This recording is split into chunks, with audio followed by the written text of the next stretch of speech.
यही बोहाग महत मोय अपनो अपना लुक नोबो बरखोर हिया भोरा उलोग याशिलू। मेरा प्रोनाउंसिएशन कितना सही था कितना गलत था आई कांट से, लेकिन कोशिश की है मैंने। और पहले तो मैं कहना चाहूँगा कि असम गवर्नमेंट के द्वारा आयोजित यह कार्यक्रम जो आर्म फोर्सेस वेटरन, जो हमारे 71 वार के वेटरन हैं और वीर नारियों को जो सम्मानित किया है इन्होंने, सचमुच मैं कहना चाहता हूं कि यह मेरे दिल को छू गया है। और यह केवल 71 के वार के वेटरन्स का ही सम्मान नहीं है, बल्कि मैं मानता हूं कि हमारे हिंदुस्तान में आज जितने भी वार वेटरन्स हैं, यह उनका सम्मान यह असम की गवर्नमेंट ने किया है। 71 वार के वेटरन्स हैं उनका तो किया ही है, बल्कि सारे हिंदुस्तान के जितने हमारे वेटरन्स हैं उन सभी के प्रति उन्होंने यह सम्मान व्यक्त किया है। प्रतिवर्ष हम लोग जनवरी के महीने में वेटरन्स डे मनाते हैं, लेकिन कोविड के संकट के कारण इस बार जनवरी के महीने का भी यह वेटरन डे का कार्यक्रम स्थगित करना पड़ा। कार्यक्रम निर्धारित था, लेकिन फिर भी कोविड के कारण उसे स्थगित करना पड़ा। और इसे मैं संयोग मानता हूं कि असम सरकार ने, यहाँ के चीफ मिनिस्टर श्री हिमंत बिश्व शर्मा ने अप्रैल के महीने में ही यह जो कार्यक्रम आयोजित किया है 71 वार के वेटरन्स के लिए, तो मैं यह मानता हूं इस साल यदि वार वेटरन्स का कार्यक्रम नहीं हो पाया है तो इस असम गवर्नमेंट ने 71 वार के वेटरन्स का कार्यक्रम आयोजित करके उन्होंने एक प्रकार से सभी देश के वेटरन्स हैं उनके प्रति अपने सम्मान की अभिव्यक्ति की है। जब मुझे उन्होंने इस कार्यक्रम के लिए बुलाया, पहले मुझे लगा तो वार वेटरन्स के कार्यक्रम में तो मैं जाता ही रहता हूं, और सामान्यतः वार वेटरन्स के जब भी कार्यक्रम होते हैं अथवा हमारे वेटरन्स के कोई कार्यक्रम होते हैं, सामान्यतः मैं उसे कैंसिल नहीं करता हूं।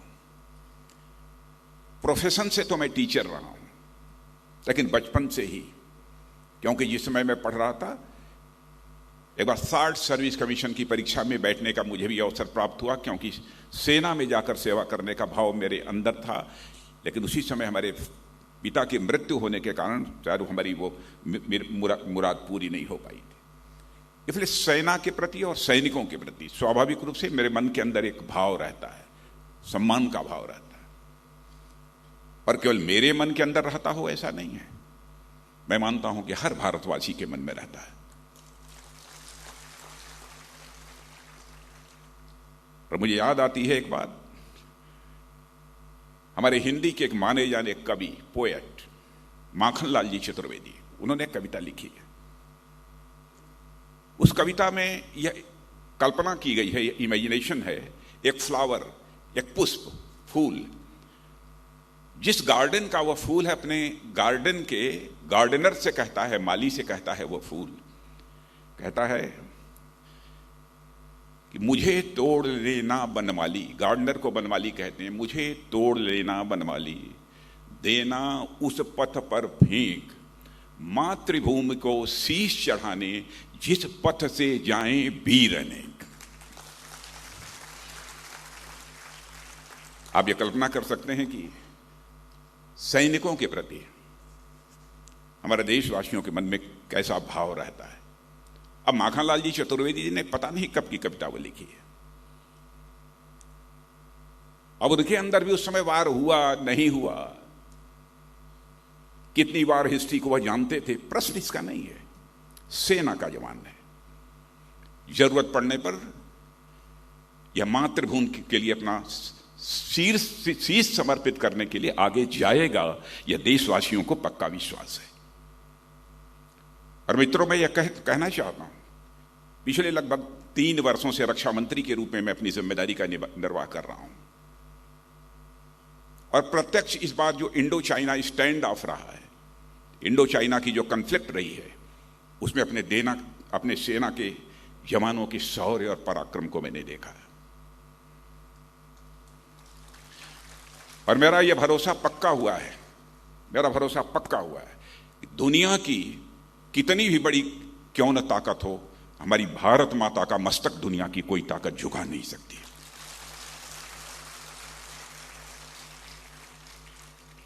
डेमोक्रेसी में विरोधी दल भी होते हैं। मैं सभी विरोधी दलों पर कोई आरोप नहीं लगाना चाहता, लेकिन कुछ लोग ऐसे होते हैं कि जब कभी कुछ ऐसी बातें बोल देते हैं जिससे लगता है कि कहीं ना कहीं हमारे देश की सेना के जवानों के शौर्य और पराक्रम को छोटा करके देखने की कोशिश की जा रही है, तो उसमें सदमा पहुंचता है, ठेस पहुंचती है। मैं गवाह हूं इस बात का, रक्षा मंत्री होने के नाते मैं कहना चाहता हूं, आर्मी चीफ बराबर हमारी बात होती रही है, तीनों हमारे सर्विसेज के चीफ से हमारी लगातार बातचीत होती रही है। क्या डेवलपमेंट चल रहे हैं सीमा के ऊपर, एक एक चीज की जानकारी मुझे प्रतिदिन होती थी। मुझे जो कहना चाहिए मैं कहता था, उन्हें जो करना चाहिए वह करते थे। लेकिन इतना मैं देशवासियों से कहना चाहता हूं इस फोरम से कि हमारे देश की सेना के जवानों ने, तीनों सर्विसेज के जवानों ने हमारे भारत माता का मस्तक ऊंचा किया है।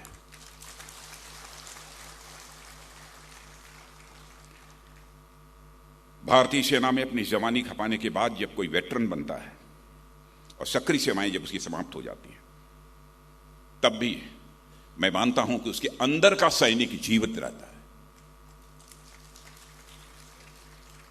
अब मैं ये बोलते हुए लेफ्टिनेंट कर्नल काजी सज्जाद जहीर को मैं देख रहा था, तो मैं देख रहा था तेवर है, और इस उम्र में रिटायर होने के बाद भी एक तेवर है, और साथ ही साथ मिस्टर सज्जाद के आंखों में चमक भी है।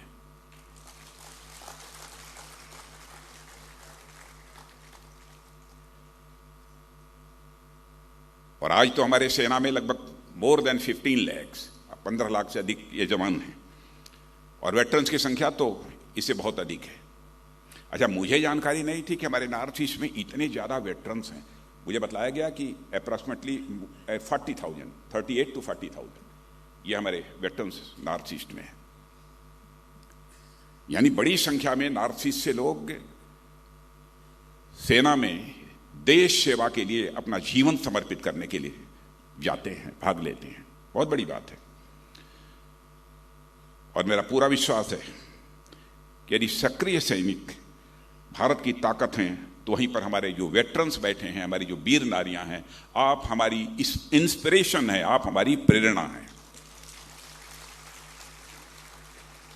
यह हमारा सौभाग्य ही नहीं तो इसे और क्या कहा जाए कि हमारे पास कारगिल की लड़ाई लड़ने वाले वीर सैनिक यहां पर मेरी आंखों के सामने प्रत्यक्ष बैठे हुए हैं। 1971 के, तो 1965 की लड़ाई लड़ने वाले भी लोग मुझे बताया गया है कि इस कार्यक्रम में मौजूद हैं। पिछले दिनों, आज के लगभग 15-20 दिन पहले, जो भारत के डिफेंस सेक्रेटरी रहे हैं बोरा साहब, और हमारे जम्मू कश्मीर के गवर्नर भी रहे हैं, उन्होंने मुझे एक कार्यक्रम में आमंत्रित किया। एक पुस्तक का वहां पर विमोचन करना था। मैं उस पुस्तक का विमोचन करने वहां पहुंचा। स्वाभाविक है, जब सेना से संबंधित कोई काम होता है तो मैं समय निकालकर वहां पहुंचने की कोशिश करता हूं, और मैं गया। वहां पर 1971 की वार में बढ़ चढ़ कर हिस्सा लेने वाले एक जनरल एस एस मेहता थे। बहनों भाइयों, जनरल एस एस मेहता को लगभग 83 या 84 की एज हो गई होगी। जब खड़े हुए बोलने के लिए तो शरीर भी 83-84 की एज में परमात्मा ने बना रखा है। हमारी भी शरीर थी, लेकिन वैसी नहीं है, लेकिन उनकी थी। मैंने कहा 83-84 की एज में। बहनों भाइयों, बोलते समय जब उनका तेवर देखा और उनकी बॉडी लैंग्वेज हमने देखी, मैंने कहा हाँ, क्या भगवान ने बनाया है। जब 83-84 की एज में यह तेवर, यह बॉडी लैंग्वेज है, तो 71 में कैसा रहा होगा। यही मैं देख रहा था, यहां पर जो हमारे 71 के लड़ने वाले जो सिपाही बैठे हैं, आप सब जब खड़े हो रहे थे ना, तो मुझे लगता था एकदम बिल्कुल, आज भी तनी भगवान यदि थोड़ी सी और यदि जान दे दे तो आज भी सीमा पर जाकर ये मोर्चा ले सकते हैं, जंग ले सकते हैं, और भारत को भी ये दिला सकते हैं। भारत इनक्रेडिबल भारत है, अजेय भारत। और यदि भारत यदि इनक्रेडिबल है, भारत यदि अजेय है, तो भारत की आर्मी भी इनक्रेडिबल है, भारत की सेना भी हमारी अजेय है। मैं कह सकता हूं कि तेजी के साथ विकास के पथ पर आगे बढ़ रहा है, डेवलपमेंट के रास्ते पर नॉर्थ ईस्ट तेजी के साथ आगे बढ़ रहा है। जब मैं भारत का गृह मंत्री था इसके पहले, तब मुझे याद है कि मेघालय और अरुणाचल में arm forces special power act जो लगा हुआ था, जब मैं जाता था लोगों की मांग होती थी कि साहब arm forces special power act अब समाप्त किया जाना चाहिए। उस समय समाप्त किया था, और इस बार जो हमारे अमित जी गृह मंत्री बने हैं, और उसमें मैं राज्य सरकारों का भी कंट्रीब्यूशन मानता हूं, और हमारे हेमंत विश्व शर्मा जी ने उसमें एक मेजर रोल प्ले किया है कि असम के 23 जिलों में से अप्सपा पूरी तरह से हटा दिया गया, यही है ना। और मणिपुर और नागालैंड के भी 15 ऐसे वो पुलिस स्टेशन हैं जहां से भी हटा लिया गया है। और यह जो अप्सपा हटाया जा रहा है, मैं समझता हूं कि नॉर्थ ईस्ट में ड्यूरेबल पीस और स्टेबिलिटी जो आ रही है, उसी के कारण ये अप्सपा हटाने की स्थिति पैदा हुई है। और इसलिए इसके लिए मैं नॉर्थ ईस्ट के मुख्यमंत्रियों की जितने भी सराहना की जाए कम है, और उसमें हमारे हेमंत विश्व शर्मा जी ने बहुत ही लीडिंग रोल प्ले किया है। मैं जानता हूं, कभी मैं क्षेत्रों में जाता था तो लोग जैसे लगता था, कुछ लोगों का परसेप्शन बन गया था कि सेना चाहती है, आर्मी चाहती है कि arm forces special power act यह बिल्कुल इम्पोज्ड रहना चाहिए। लेकिन मैं साफ बतलाना चाहता हूं, हमारी आर्मी नहीं चाहती है कि अप्सपा लगे। इंटरनल सिक्योरिटी देखना यह आर्मी का काम नहीं है, यह स्टेट पुलिस देखती है, और हमारी सेंट्रल पैरामिलिट्री फोर्सेस जो होती हैं वो जो है हमारी इंटरनल सिक्योरिटी का काम देखती हैं। सच्चाई यह है कि हमारी फोर्स, हमारी सर्विसेज तो ये चाहती हैं कि हमको इंटरनल सिक्योरिटी के मामले से जल्दी छुट्टी मिल जाए, और देश की सीमाओं की रक्षा करने की जो हमारी जिम्मेदारी है, उस जिम्मेदारी का निर्वाह करते हैं। सेना यह चाहती है, लेकिन मैं जानता हूं कुछ लोगों की धारणा बनी है कि नहीं, सेना ही नहीं चाहती, इसलिए सेंट्रल गवर्नमेंट इस काम को नहीं करने दे रही है। और मैं आपको यह भी जानकारी देना चाहता हूं, जम्मू कश्मीर की हमारी आर्मी, हमारे तीनों सर्विसेज के लोग चाहते हैं कि जल्दी से जल्दी वहां पर arm forces special power act को समाप्त हो, ऐसे हालात पैदा हों। यदि arm forces special power act लगाना पड़ा है, लगा हुआ है, तो परिस्थितियां उसके लिए जिम्मेदार हैं, सेना के लोग उसके लिए जिम्मेदार नहीं है।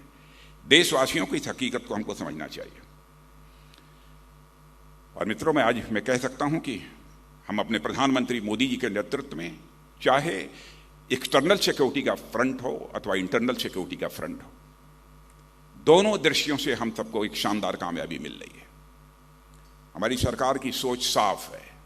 आपने देखा होगा, आतंकवाद से भी, आतंकवाद के सफाये पर हम लगे हुए हैं कि आतंकवाद का सफाया होना चाहिए, आतंकवाद मिटना चाहिए भारत की धरती से।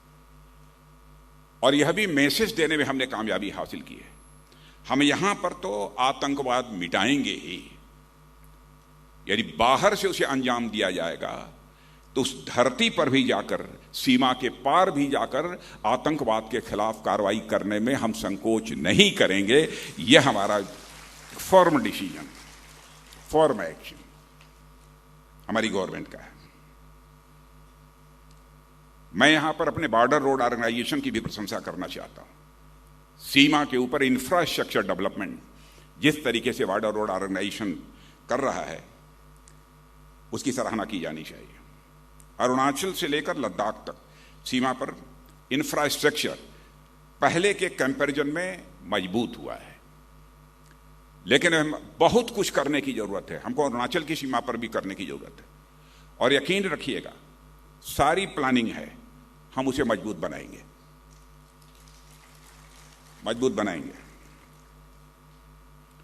और एक से एक काम बॉर्डर सिक्योरिटी की दृष्टि से, बॉर्डर पर इंफ्रास्ट्रक्चर डेवलपमेंट की दृष्टि से हम लोगों ने किया है। अटल टनल का नाम आपने सुना होगा, यानी लगभग 10,000 फीट की ऊंचाई पर, 9,500 10,000 फीट की ऊंचाई पर है। उसका हमारे लिए स्ट्रेटेजिक इंपॉर्टेंस है। उस टनल का भी वो प्रोजेक्ट पूरा हो गया, और हमारे प्रधानमंत्री मोदी जी ने उसका उद्घाटन भी कर दिया है। वैसे ही अरुणाचल प्रदेश में सेला टनल इस प्रोजेक्ट का भी काम चल रहा है और यह काम भी जल्दी पूरा होगा। और सेला टनल बन जाने से तवांग जाने का यह रास्ता पहले के कंपैरिजन में 1 घंटा कम समय लगेगा, 1 घंटा कम समय लगेगा।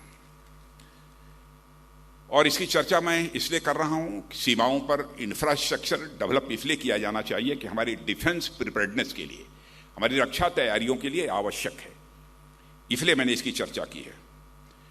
और मैं आपको आश्वस्त करना चाहता हूं कि हर सूरत में हमारे देश का मान सम्मान और स्वाभिमान ये सुरक्षित रहेगा। हम देश के मान सम्मान स्वाभिमान के साथ हम न तो हमारे प्रधानमंत्री न हमारी सरकार किसी भी सूरत में समझौता नहीं करेगी। मैं इस देशवासियों को पूरी तरह से विश्वास दिलाना चाहता हूं। मित्रों, जब आज इन वीर नारियों और इन वेटरन्स के बीच में उपस्थित हूं तो मुझे सचमुच एक आत्मिक सुख मिल रहा है। पुण्य कमाने की दृष्टि से नहीं है। पुण्य कमाने की दृष्टि से तो बहुत सारे काम किए जाते हैं जो इच्छा नहीं होती तब भी काम किया जाता है, लेकिन यहां आकर इन वीर नारियों को देखकर और अपने इन वेटरन्स को, एक 71 के वेटरन्स को देखकर मुझे आत्मिक सुख की अनुभूति हुई है। और जिस सभागार में हम यहां पर उपस्थित हैं, जिसे कला क्षेत्र श्रीमंत शंकर देव जी के नाम पर है, और मुझसे अधिक अच्छी तरह आप जानते होंगे कि 15th और 16th सेंचुरी में जब हमारा पूरा समाज धार्मिक पाखंडों के कारण आपस में बटा हुआ था, उस समय हमारे श्रीमंत शंकर देव जी ने किस प्रकार की भूमिका निभाई थी और नव वैष्णव धर्म के माध्यम से प्रभु के प्रति भक्ति, एकता, मैत्री और मानवता का पाठ पढ़ाने का काम यदि किसी ने किया था तो श्रीमंत शंकर देव जी ने किया था। और एकता की यही भावना आगे चलकर ग्रेट मिलिट्री कमांडर, जिनके नाम से आप अच्छी तरह परिचित हैं, ललित बोरफुकन, उनके अंदर भी यही भाव दिखाई देता है जो कि शंकरदेव जी के अंदर था। पूरे समाज को एकत्रित करके सरायघाट के युद्ध में उन्होंने जिस शौर्य, साहस और पराक्रम का परिचय दिया था वह आज भी किया जाता है। और मैं समझता हूं कि आज जो यह बुक रिलीज हुई है इसमें उसकी चर्चा मुझे बताया गया है कि शायद है, या जो बुक रिलीज हुई है मुझे बताया गया है उसमें भी इस बात की चर्चा है। और मुझे लगता है कि वीरता और सामर्थ्य की वही गौरवशाली परंपरा आज भी असम की धरती पर देखी जा सकती है। नहीं बजी ताली, असम के लोग बैठे हैं, वही वीरता और सामर्थ्य कि वही गौरवशाली परंपरा आज असम की धरती पर भी देखी जा सकती है। असम के लोग भी बहादुर हैं। इसके साथ साथ संगीत और गायन की बेबड़ी यहां पर बहुत ही रिच ट्रेडिशन, एक बहुत ही समृद्ध परंपरा रही है। एक से एक साधक इस धरती पर पैदा हुए हैं। एक ऐसी असम की धरती है। भारत रत्न श्री गोपीनाथ बरदोली, साहित्य रथी श्री लक्ष्मीनाथ बेजबरुआ जैसे एक से एक महान व्यक्तित्व इस धरती ने दिए हैं। असम की धरती सचमुच अद्भुत है, जिन्होंने केवल असम का और भारत का नाम ही नहीं रोशन किया है बल्कि पूरी दुनिया में भारत का नाम रोशन किया है। यह सब ऐसी हस्तियां हैं। मां कामाख्या के मंदिर के बारे में तो मुझे कुछ कहने की जरूरत नहीं है। और मैं पुनः एक बार यहां के योग्य मुख्यमंत्री, कर्मठ मुख्यमंत्री, इमेजिनेटिव मुख्यमंत्री हेमंत बिश्व शर्मा को पुनः मैं बधाई देना चाहता हूं। अल्प समय में जिस तरीके से असम का कॉम्प्रिहेंसिव डेवलपमेंट करने का, एक समग्र विकास करने का जो सिलसिला उन्होंने प्रारंभ किया, और समाज में हार्मोनी, समाज में समरसता, और 1971 के युद्ध से हमको प्रेरणा लेनी चाहिए। बहनों भाइयों, एक से एक कमांडर थे। मैं यहां पर सबका नाम बहुत विस्तार में जाकर लेने की मैं आवश्यकता नहीं समझता हूं। भिन्न भिन्न जातियों को, भिन्न भिन्न मजहब के लोग थे, बहुत डिफरेंट रिलीजन्स के, सबने एकजुट होकर भारत माता की रक्षा की है। असम की यह सोशल हार्मनी किसी भी सूरत में टूटनी नहीं चाहिए। यह हर बच्चे की जिम्मेदारी बनती है जो कि असम की धरती पर खेल कूद कर बड़ा हुआ है और असमिया माँ की कोख से पैदा हुआ है। सोशल हार्मनी किसी भी सूरत में इस देश की टूटनी नहीं चाहिए। मैं आप सभी लोगों से यह मैं अपील करना चाहता हूं। साथियों, हम सबका प्रयास रहता है, हमारे प्रधानमंत्री जी का भी यह प्रयास रहता है कि बराबर हम वेटरन्स के लिए कुछ न कुछ करें। मैं जानता हूं कि आप लोगों ने जो सेवाएं इस देश को दी हैं, हमारे पूर्व सैनिकों ने, उसकी कीमत नहीं लगाई जा सकती। फिर भी सरकार का भी उनके प्रति कुछ कर्तव्य बनता है कि उनकी वह देखभाल करे। कुछ जो उनकी जिम्मेदारियां हैं, उन जिम्मेदारियों का एहसास उस सरकार को है। और मैं मानता हूं कि हमारे वेटरन्स भी आज हमारे देश के इंपॉर्टेंट एसेट हैं, मैं मानता हूं। और मातृभूमि की सेवा में जो आप लोगों ने त्याग किया है, बलिदान किया है, दिया है, उसकी कीमत नहीं चुकाई जा सकती है, यह भी मैं जानता हूं। लेकिन फिर भी गवर्नमेंट अपनी तरफ से कुछ जिम्मेदारियों का जो निर्वाह कर सकती थी वह करने की कोशिश की है। मैं कुछ चीज़ों की मैं चर्चा करना चाहूँगा। कुछ बातें तो वो जो कि 1 रैंक 1 पेंशन की चर्चा हमारे आदरणीय गवर्नर महोदय ने की है, उसके बारे में मुझे कुछ नहीं कहना है। हमारे प्रधानमंत्री ने जो अपने दायित्व का निर्वहन करना चाहिए सेना के प्रति, उसको किया है। रक्षा मंत्रालय का दायित्व संभालने के बाद कुछ काम मैंने भी, बहुत बड़े काम तो नहीं कहूंगा, लेकिन करने की कोशिश की है। वो कितना फ्रूटफुल होगा, कितनी कामयाबी मिलेगी, वो उसके बारे में बहुत कुछ नहीं कह सकता। पिछले साल हमने एक ऑनलाइन पोर्टल की शुरुआत की है, जिसके माध्यम से हमारे सैनिक भाई कुछ कॉस्टली आइटम जैसे कार, फ्रिज, टीवी भी CSD से ऑनलाइन मंगा सकेंगे। इसकी व्यवस्था इसमें थोड़ा सा सुधार करके किया है। अब उन्हें बहुत जहमत उठाने की जरूरत नहीं पड़ेगी। कुछ लोगों ने कहा कि साहब बहुत सारे हमारे ऐसे वेटरन्स हैं जो कम पढ़े लिखे हैं, चीज़ों को नहीं समझ पाते या कंप्यूटर चलाना नहीं जानते। अरे मैंने कहा वो न जानते होंगे लेकिन उनका ग्रैंडसन जानता होगा। वो भले ही नहीं जानते होंगे लेकिन उनका ग्रैंडसन जानता होगा। साथियों, सैनिक के सम्मान और कल्याण के लिए मैंने कहा कि हमारी सरकार पूरी तरह से प्रतिबद्ध है। और 2006 से पहले एक मामला था जो मेरे संज्ञान में लाया गया था, मेरी जानकारी में, कि 2006 से पहले जो रिटायर हुए हवलदार, जिनको कि नायब सूबेदार के रैंक में रिवाइज्ड पेंशन का लाभ नहीं मिल पाता था, मैंने मंत्रालय को नई व्यवस्था बनाने को कहा और फरवरी 2020 में ऑर्डर हो गया। अब प्री 2006 में रिटायर्ड हवलदार जिनको ऑनरेरी नायक सूबेदार का रैंक मिला, उन्हें भी रिवाइज्ड पेंशन का अब लाभ मिल रहा है। और ऐसे करीब 75,250 ऑनरेरी नायब सूबेदारों को इसका लाभ मिल रहा है। शार्ट सर्विस कमीशन के माध्यम से सेना में आए अधिकारियों की शिकायत थी कि सेना की सेवा समाप्त होने के बाद उन्हें रैंक लगाने की इजाजत नहीं थी। इस संबंध में भी आदेश जारी कर दिया गया है। 50 सालों में नेवी और एयरफोर्स के पर्सनल के लिए पेंशन रेगुलेशन को रिव्यू नहीं किया गया था और हमने दिसंबर 2020 में तीनों सर्विसेज के पेंशन रेगुलेशन की को रिवाइज करने के भी आदेश दे दिए हैं। पहले बैटल कैजुअल्टी के मामले में 2 लाख रुपए एक्स ग्रेशिया यह राशि दी जाती थी। मैं इसे पर्याप्त तो नहीं मानता हूं, लेकिन पहले अभी 4 टाइम्स उसको बढ़ाकर 8 लाख किया है। पूर्व सैनिकों की पेंशन से जुड़े मामले जो पहले बहुत इधर उधर लटके भटके अटके रहते थे, उनका सब हल नहीं होता था, तो इसके समाधान के लिए एक डेडिकेटेड पेंशन ग्रीवेंसेस सेल ये हमारे यहाँ मौजूद है और 97% मामलों का सफलतापूर्वक इस समय निस्तारण हो रहा है या उनका समाधान निकल रहा है। पूर्व सैनिक के परिवारों को ECHS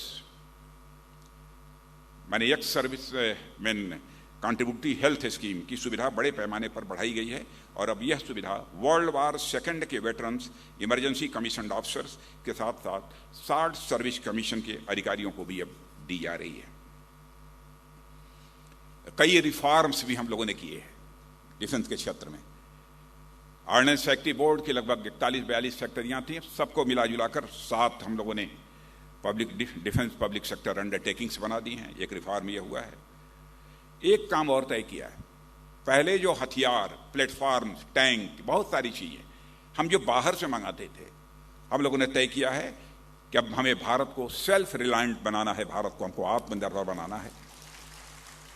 अब हम दुनिया के दूसरे देशों से बहुत हो चुका, बहुत ले चुके, इसलिए जो कैपिटल बजट हमारा होता है, कैपिटल बजट जो होता है अप्रॉक्सीमेटली 85,000 था पिछले वर्ष का, हम लोगों ने तय किया कि इसका 68% कैपिटल बजट का हम केवल देश में देशवासियों के द्वारा अथवा विदेशियों के द्वारा भी हमारे देश में जो सामान बनाया जाएगा हम उसे ही खरीदेंगे,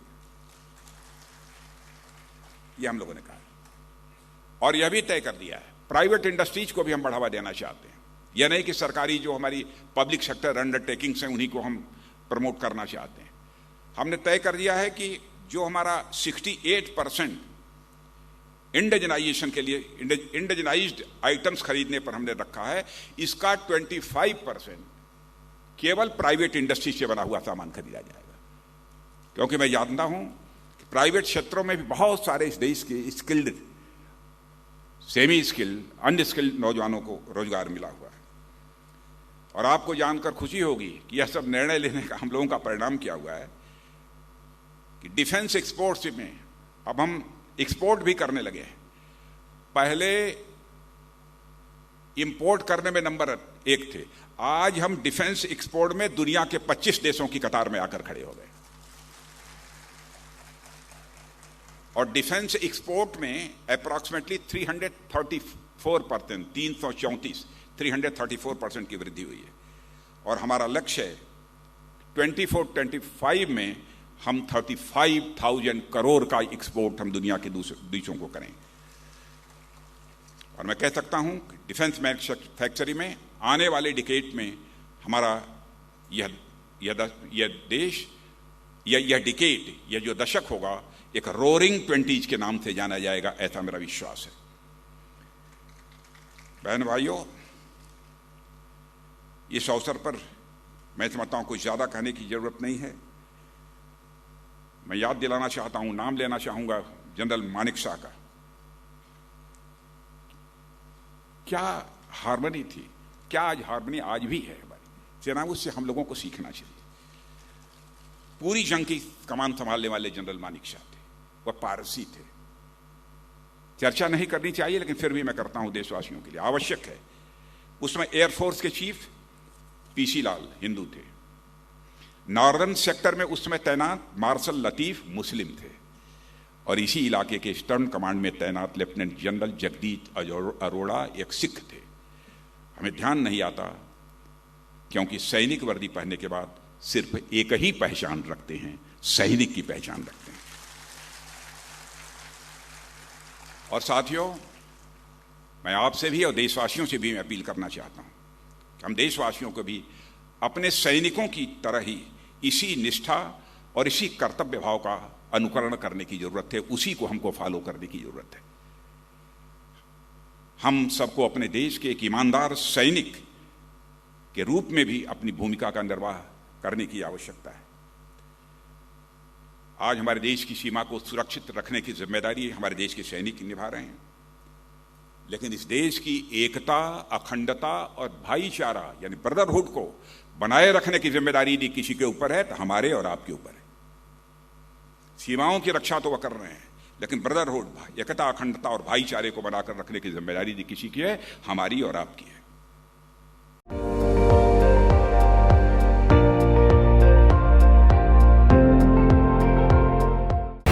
আপুনি চাই আছে ND24, সৰ্বশ্ৰেষ্ঠ নহয় সৰ্বোত্তমৰ দৌৰ।